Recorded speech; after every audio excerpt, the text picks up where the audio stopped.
Mari kita terlebih dahulu berdoa. Bapa di surga, terima kasih untuk pagi ini, hari di mana kami mengingat dan merayakan kebangkitan Tuhan. Dan kami bersyukur karena semua peristiwa sejarah itu ada dalam Alkitab yang Engkau inspirasikan kepada para penulis untuk menulis, dan kami membacanya dalam terjemahan kami. Kami bersyukur karena kebenaran-Mu ini. Kiranya Tuhan menolong kami untuk mengerti dan memaknai kebangkitan Kristus dalam kehidupan kami. Berkati sertai pimpin kami. Dalam nama-Mu Tuhan Yesus kami berdoa. Amin. Saudara yang kekasih di dalam Kristus, mari kita membuka kitab suci kita. Kita membuka kitab Injil Lukas pasal yang ke-23 ayat 56b.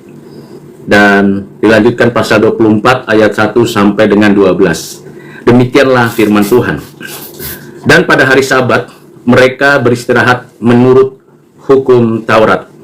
Tetapi pagi-pagi benar pada hari pertama minggu itu mereka pergi ke kubur membawa rempah-rempah yang telah disediakan mereka. Mereka mendapati batu sudah terguling dari kubur itu. Dan setelah masuk mereka tidak menemukan mayat Tuhan Yesus. Sementara mereka berdiri termangu-mangu karena hal itu, tiba-tiba ada dua orang berdiri dekat mereka, memakai pakaian yang berkilau-kilauan. Mereka sangat ketakutan dan menundukkan kepala, tetapi kedua orang itu berkata kepada mereka, "Mengapa kamu mencari Dia yang hidup di antara orang mati? Ia tidak ada di sini, Ia telah bangkit. Ingatlah apa yang dikatakannya kepada kamu ketika Ia masih di Galilea, yaitu bahwa anak manusia harus diserahkan ke tangan orang-orang berdosa dan disalibkan dan akan bangkit pada hari ketiga." Maka teringatlah mereka akan perkataan Yesus itu, dan setelah mereka kembali dari kubur, mereka menceritakan semuanya itu kepada ke-11 murid dan kepada semua saudara yang lain. Perempuan-perempuan itu ialah Maria dari Magdala dan Yohana, dan Maria ibu Yakobus, dan perempuan-perempuan lain yang bersama-sama dengan mereka, memberitahukannya kepada rasul-rasul. Tetapi bagi mereka perkataan-perkataan itu seakan-akan omong kosong, dan mereka tidak percaya kepada perempuan-perempuan itu. Sungguh pun demikian, Petrus bangun, lalu cepat-cepat pergi ke kubur itu. Ketika ia menjenguk ke dalam, ia melihat hanya kain kapan saja. Lalu ia pergi dan ia bertanya dalam hatinya, apa yang kiranya telah terjadi. Demikian firman Tuhan yang sudah kita baca dan dengarkan. Yang berbahagia ialah saudara dan saya yang mendengar, menyimpan, dan memaknai kebenaran ini dalam hati dan kehidupan sehari-hari. Saudara yang kekasih di dalam Kristus, peristiwa kebangkitan Yesus adalah peristiwa historis, ada dalam sejarah manusia. Ini bukan rekayasa, bukan ilusi, dan bukan imajinasi. Ini juga bukan cerita omong kosong dan berita bohong, tetapi berita kebangkitan Yesus, fakta sejarah yang dapat dibuktikan bukan hanya kubur yang kosong, kesaksian banyak orang, tetapi juga kebangkitan ini dinyatakan melalui Ia sendiri menampakkan diri. Saudara yang kekasih di dalam Kristus, sebelum peristiwa kebangkitan Yesus, kita sudah belajar dan mempelajari dengan sungguh-sungguh bagaimana peristiwa itu dimulai dari Yesus di Taman Getsemani yang mengatakan, "Biarlah cawan ini lalu, tetapi kehendak-Mu yang jadi Bapa." Selanjutnya di ayat 47 pasal 22 sampai dengan ayat 53, Yesus ditangkap dan kemudian Yesus diinterogasi oleh para imam, ahli-ahli Taurat, orang-orang yang ingin menyesahnya, ingin membunuhnya.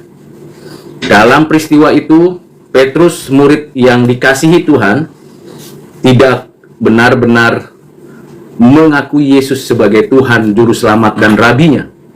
Ia menyangkal Yesus 3 kali, dan setelah itu ayam berkokok. Dia ingat bahwa apa yang dikatakan Tuhan sungguh nyata. Setelah penyangkalan itu, dan Yesus menatap dia, dan dia menyesali, Dan tentunya dia tidak melakukan seperti yang dilakukan oleh Judas Iskariot. Ia hanya melarikan diri dan malu rasanya berjumpa dengan Tuhan yang telah menyatakan terlebih dahulu. Puji Tuhan, kalau Tuhan Yesus sudah mendoakannya supaya imannya tidak gugur. Yesus kemudian dibawa ke mahkamah agama, diinterogasi, diadili tanpa ada kesalahan, tanpa ada perbuatan jahat, dan tidak ditemukan kesalahan apapun. Ketika dibawa ke Pilatus, Pilatus sendiri pun telah menyelidiki, bahkan menginterogasi sendiri Yesus secara pribadi. Dan Yesus menyatakan apa yang sesungguhnya. Pilatus pun tidak menemukan kesalahan, karena dia memang tidak pernah berbuat dosa, tidak pernah berbuat jahat, tidak pernah menyatakan perbuatan kesalahan. Ia justru membantu orang, menyatakan kebenaran, menunjukkan hidup yang cinta kasih, menyatakan hidup yang kudus. Dia orang benar. Tetapi Pilatus, karena keadaan dan kondisi politiknya, ia akhirnya menyerahkan Yesus kepada para pemimpin dan rakyat. Dan akhirnya Yesus disalibkan. Yesus disalibkan di Bukit Golgota bersama dua orang penjahat yang lain. Penjahat yang satu tidak mengakui kejahatannya dan tidak menyesali, bahkan ingin supaya Yesus menyatakan kuasa mujizatnya. Penjahat yang lain mengakui kesalahannya, menyadari kejahatannya, dan memohon kepada Tuhan Yesus agar dia menerima pengampunan atau belas kasihan. Bahkan dia minta, ingatlah akan aku Tuhan kalau engkau datang sebagai Raja. Terpujilah Tuhan, karena penjahat yang satu itu dinyatakan Tuhan bahwa pada hari ini engkau bersamaku di Firdaus. Tepat seperti yang Tuhan tentukan, pada kira-kira jam 3, maka kegelapan meliputi semuanya, ya selama 3 jam, dari jam 12 sampai jam 3, dan Tuhan menyatakan 7 perkataan salib. Dan akhirnya kita tahu ia menyerahkan nyawanya. Yesus mati di atas kayu salib bukan sepenuhnya atau sesungguh-sungguhnya hanya karena dipaku tangannya, dimakotai duri kepalanya, ditusuk lambungnya. Tidak demikian. Terbukti bahwa Yesus ketika diturunkan dari salib karena sudah waktunya, karena menjelang hari Sabat, ia memang sudah meninggal. Berbeda dengan dua penjahat yang lain, ketika diturunkan masih hidup dan dipatah-patahkan tulang-tulangnya karena memang masih hidup. Berbeda dengan Yesus. Yesus di atas kayu salib menyerahkan nyawanya, dan ia sungguh-sungguh menyatakan apa yang Tuhan nyatakan untuk mengampuni orang yang berdosa, yaitu umatnya sendiri.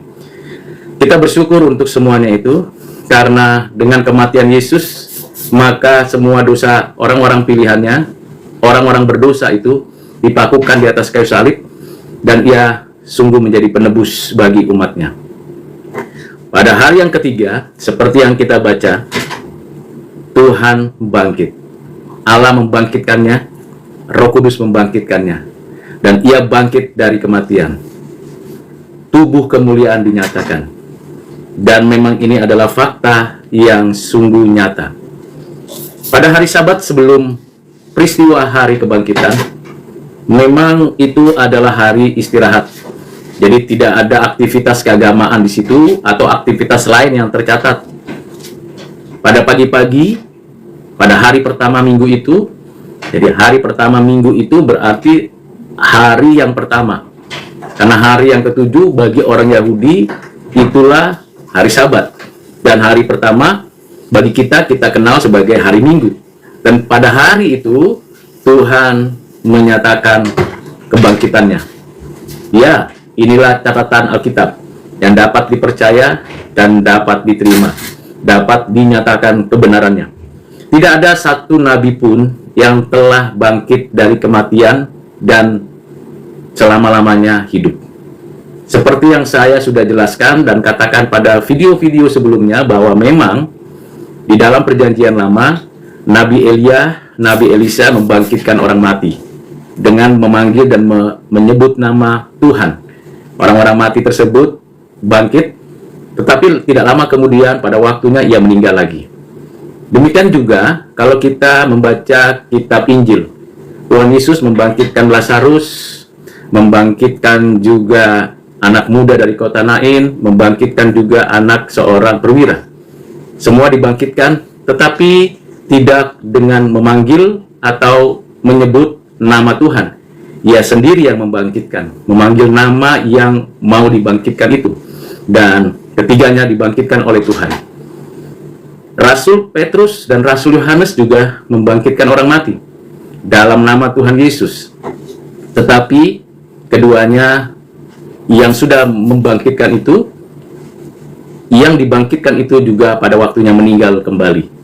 Jadi kalau kita menelusuri bahwa yang membangkitkan dan yang dibangkitkan pada perjanjian lama maupun dalam perjanjian baru sudah meninggal kembali. Baik para nabi, para rasul sudah meninggal. Belum ada yang bangkit. Dan satu-satunya yang sulung yang telah membangkitkan orang mati pada hari ketiga bangkit.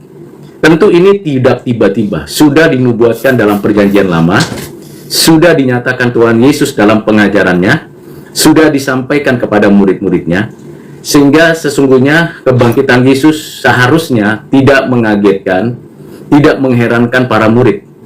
Tetapi yang namanya manusia selalu timbul keraguan, selalu timbul kebingungan, selalu timbul pertanyaan. Bagaimana mungkin jelas-jelas Yesus menyerahkan nyawanya di atas bukit Golgota yang disalibkan itu? Bukankah penjahat-penjahat yang bersama dengan Yesus yang disalibkan itu juga telah mati, dipatahkan tulang-tulangnya? Kedua penjahat itu tidak dibangkitkan. Kedua penjahat itu meninggal dunia. Ya, bisa jadi diletakkan saja di antara tengkorak-tengkorak yang ada di sana, karena memang bukit Golgota disebut sebagai tempat tengkorak. Jadi diletakkan begitu saja mayat-mayat penjahat itu. Sedangkan Yesus, mayatnya diturunkan dan dikuburkan di sebuah goa kuburan. Yang menjadi penting untuk kita ketahui bahwa kuburan tersebut belum pernah diisi oleh mayat siapapun. Memang kuburan itu kosong. Dan ketika Yesus diletakkan di sana, di atas batu, dikuburkan di sana, ditutup dengan penutup batu yang berat. Bukan hanya itu, karena ketakutan daripada para imam dan ahli Taurat, kuburan Yesus dijaga oleh prajurit-prajurit Roma, dijaga oleh pengawal-pengawal dari para imam.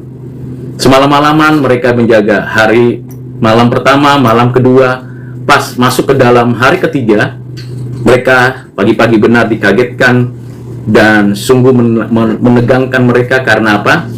Karena Tuhan bangkit. Allah membangkitkannya, Roh Kudus membangkitkannya, dan Dia menyatakan kebangkitannya. Dalam keadaan sebagai manusia, Ia bangkit. Dan kebangkitannya disiarkan. Pertama sekali diberitakan oleh malaikat. Malaikat itu menyatakan, "Mengapa kamu mencari Dia yang hidup di antara orang mati?" Ini adalah berita yang sangat mengagumkan, bahwa banyak orang mencari yang sudah mati, bahkan mengidolakan yang sudah mati, yang sudah dikubur. Siapa nabi yang sudah bangkit? Semua ada di kuburannya masing-masing. Siapa rasul yang sudah bangkit? Semua ada di kuburannya masing-masing. Siapa pendiri agama yang sudah bangkit? Semua masih di kuburannya masing-masing. Siapa pemimpin agama, pemimpin politik, raja-raja yang sudah bangkit? Tidak ada, semua masih di kuburannya masing-masing. Ini fakta. Bahkan ada raja-raja seperti kerajaan Mesir dengan Firaunnya, atau kerajaan Tiongkok dengan segala kekaisarannya, atau kerajaan-kerajaan di Nusantara. Ada banyak cara untuk mengawetkan mayat-mayat mereka. Tetapi tetap mereka tidak bangkit. Mereka punya impian untuk bisa hidup setelah kematian. Tetapi kenyataannya mereka tidak mengalami kebangkitan. Ini suatu realitas. Karena itu saudara, satu-satunya manusia yang bangkit dan dibangkitkan Allah hanya Yesus Kristus. Dan Ia tidak meninggal kembali seperti orang-orang yang dibangkitkan dalam perjanjian lama, seperti orang-orang yang sudah dibangkitkan Tuhan Yesus atau yang sudah dibangkitkan para rasul. Hanya Yesus Kristus satu-satunya yang bangkit dari kematian. Kalau kita menelusuri bagian ayat-ayat ini dari pasal 23 ayat 56b dan pasal 24 ayat 1 sampai 12, ini memberikan kepada kita gambaran bagaimana secara tradisi perempuan-perempuan itu menghormati gurunya, menghormati rabinya, menghormati orang yang sudah meninggal itu dengan memberikan rempah-rempah. Karena kalau hari Sabat tidak boleh melakukan tradisi memberikan rempah-rempah di kuburan. Pada hari berikutnya setelah Sabat, hari pertama minggu itu barulah boleh. Justru pada hari pertama minggu itu sudah hari yang ketiga. Dan pada waktu mereka ingin melakukan suatu tradisi Yahudi, tradisi yang biasa untuk penghormatan para rabi, para pemimpinnya, ternyata didapati kubur kosong. Justru yang dijumpai mereka adalah malaikat. Dan malaikat itu mengungkapkan suatu pernyataan yang sangat menempelak setiap orang sampai saat ini. Mengapa kamu mencari dia yang hidup di antara orang mati? Yesus hidup kembali dalam keadaannya yang mulia, tubuh kemuliaan. Walaupun masih ada bekas paku di tangannya, di kakinya, bekas tusukan lembing di perutnya, dan ada hal yang menunjukkan bahwa dia memang seperti itu, maka kita harus menyadari dan harus bersyukur kepada Tuhan bahwa dia memang sudah bangkit. Terpujilah Tuhan yang telah menyatakan kebangkitan Yesus. Dan ketika malaikat ini mengatakan, berarti mengapa kamu mencari dia yang hidup di antara orang mati? Berarti ada keinginan, ada kemauan, ada satu harapan dari banyak orang untuk setiap orang untuk datang mencari yang hidup di antara orang mati. Padahal orang mati adalah orang mati. Orang mati tidak akan pernah bangkit lagi. Dan nantinya memang akan dibangkitkan pada akhir zaman. Semua orang akan dibangkitkan pada waktunya di akhir zaman. Di akhir zaman. Akhir zaman kapan? Tidak ada yang tahu waktunya. Dan pada akhir zaman itulah semua orang dibangkitkan untuk dihakimi, diadili. Itulah pengadilan terakhir. Dinyatakanlah di sana nanti orang-orang yang benar-benar ditebus Kristus berdasarkan ketetapan pemilihannya, dan orang-orang yang diciptakan tetapi tidak ditetapkan Tuhan untuk diselamatkan. Orang-orang seperti itu akan berada di dalam penghukuman Allah dan berada di dalam api neraka. Tetapi dalam perjalanan sejarah sebelum akhir zaman, Kristus yang sudah hadir dalam sejarah manusia, Kristus yang telah mati dan bangkit, ia tidak bangkit untuk sebentar saja seperti orang-orang di perjanjian lama dan perjanjian baru. Ia bangkit untuk selamanya. Dan ini menjadi hal yang perlu untuk diproklamasikan, untuk disampaikan. Siapakah orang yang pernah bangkit seperti Yesus Kristus? Belum ada dan tidak pernah ada. Dan kalau kita melihat kebangkitannya, kita tahu bahwa tubuhnya yang disalibkan itulah tubuh yang berubah menjadi tubuh mulia. Tidak ada sisa bekas tubuhnya dalam pengertian bahwa sebagian kulit atau tubuhnya itu ada di kuburan. Tidak. Yang ada di kuburan itu hanya kain kafan, seperti yang dinyatakan oleh Lukas ketika menulis, Petrus hanya melihat kain kafan saja. Jadi tubuh kemuliaan itu tidak lagi menggunakan pakaian yang dibuat manusia, karena sudah mulia. Karena tubuh kemuliaan itu menyatakan bahwa tidak lagi mengenakan kain seperti kain yang dikenakan kepada kita. Ini adalah suatu bukti kebangkitannya. Bukan hanya kubur kosong, kain kapan pun tidak digunakan lagi. Prajurit yang menjaga di sana pun tidak ada lagi. Batu yang menutup kuburan, goa kuburan itu pun sudah terguling. Dan yang paling mengesankan adalah malaikat yang ada di sana menyatakan, mengapa kamu mencari dia yang hidup? Malaikat memberikan kesaksian yang sungguh sangat luar biasa. Dia hidup. Dia tidak di sini. Ia telah bangkit. Jadi yang pertama, ia hidup, ia tidak mati lagi, ia tidak ada di sini, ia telah bangkit. Ia hidup, kematian telah dikalahkan, maut telah dikalahkan. Kebangkitan memberikan hidup dan kehidupan, memberikan kemenangan atas maut. Dan ini menjanjikan bahwa saudara dan saya yang di dalam Kristus, saudara dan saya yang tinggal di dalam Kristus, akan mengalami dua hal peristiwa, yaitu dalam kematiannya dan dalam kebangkitannya. Sehingga kita mati bagi dosa kita, kita dibangkitkan, dihidupkan oleh Allah di dalam Kristus.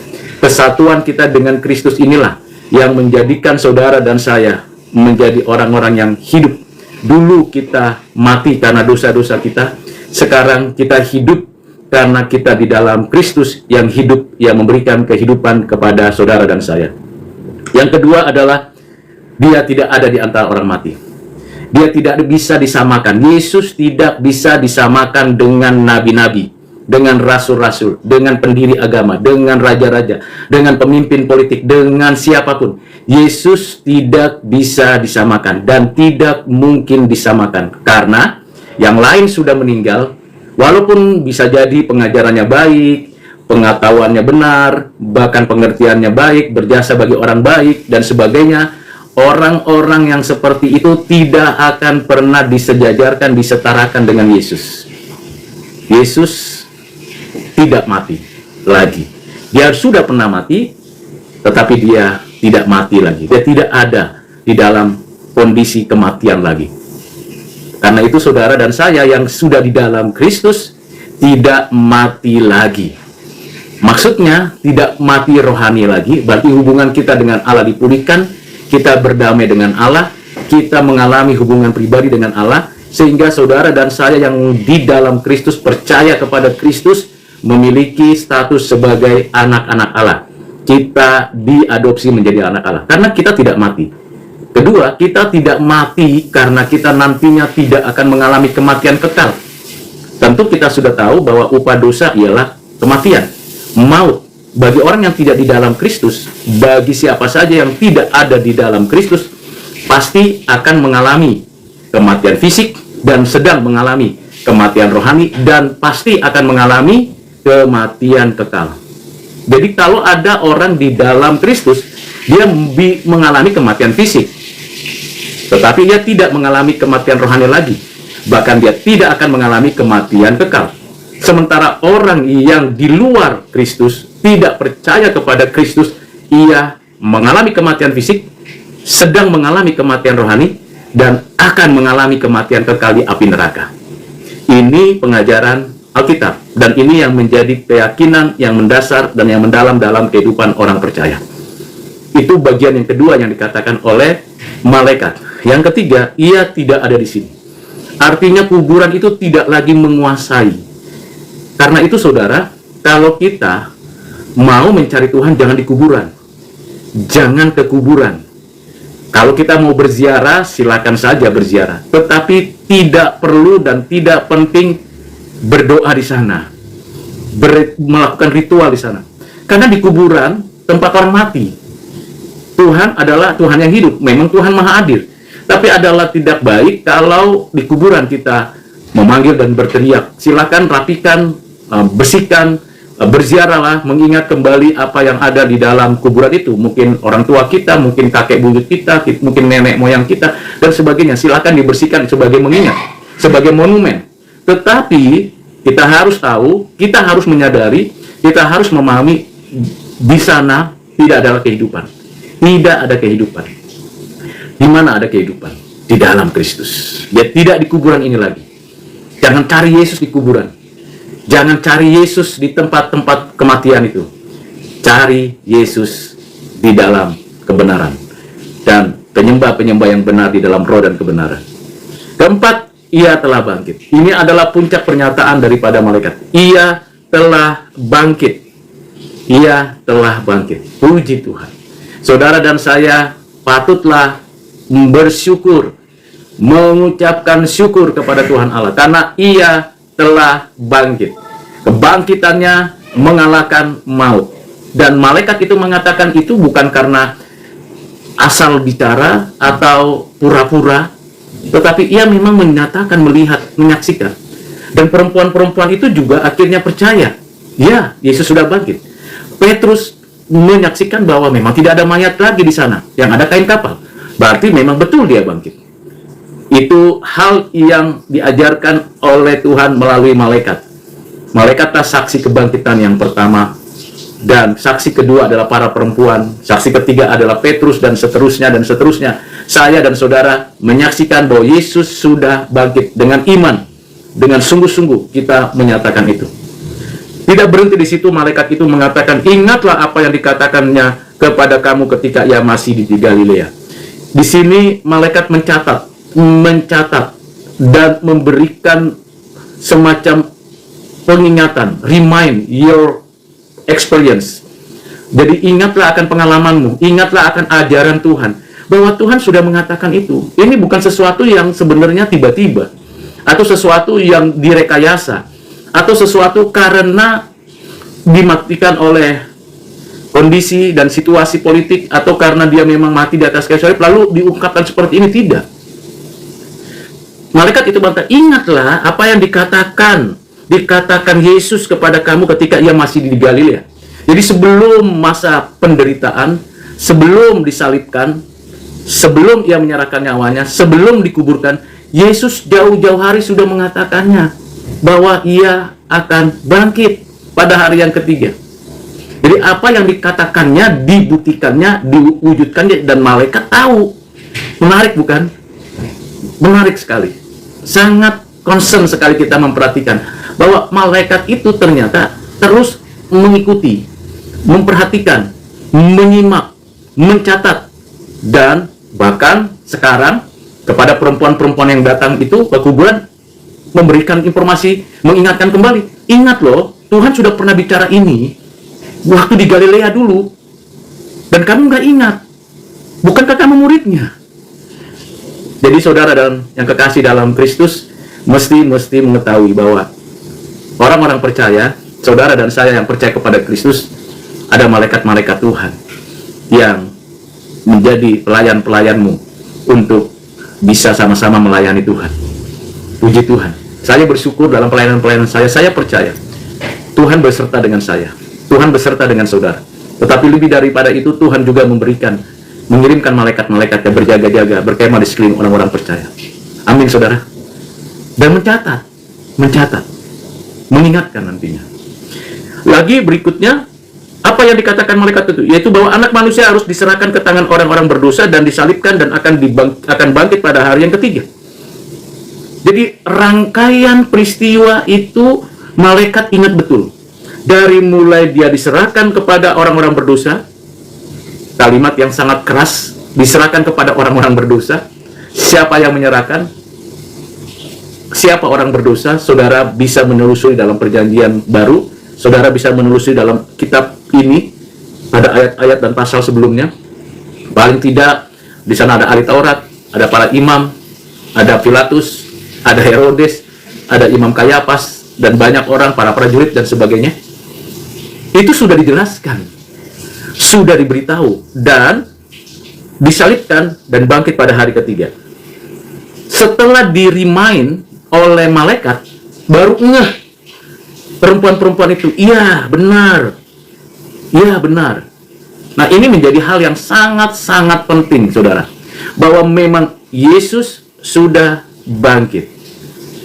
Dan kita perlu orang lain memberitahu, pihak lain memberitahu. Jadi yang memberitahu perempuan-perempuan itu, mengingatkan itu siapa? Malaikat. Malaikat memberitahu kepada perempuan itu. Dan dicatat oleh Lukas. Lukas bukan orang Yahudi. Lukas orang Yunani yang dipilih oleh Tuhan menjadi murid Kristus di bawah bimbingan Rasul Paulus, di bawah bimbingan rasul-rasul lain. Dan ini menjadi sesuatu yang penting, sesuatu yang benar-benar kita pahami dengan baik. Jadi benar-benar kita bersyukur bahwa satu-satunya nabi, satu-satunya raja, satu-satunya imam yang bangkit dari kematian, yang menyatakan kemenangan atas maut, hanya Yesus Kristus. Dan satu-satunya yang dibangkitkan Allah dan tidak mati lagi, hanya Yesus Kristus. Tidak ada yang lain. Adam belum dibangkitkan. Nuh belum dibangkitkan. Abraham belum dibangkitkan. Ishak belum dibangkitkan. Yakub belum dibangkitkan. Nabi-nabi perjanjian lama belum dibangkitkan.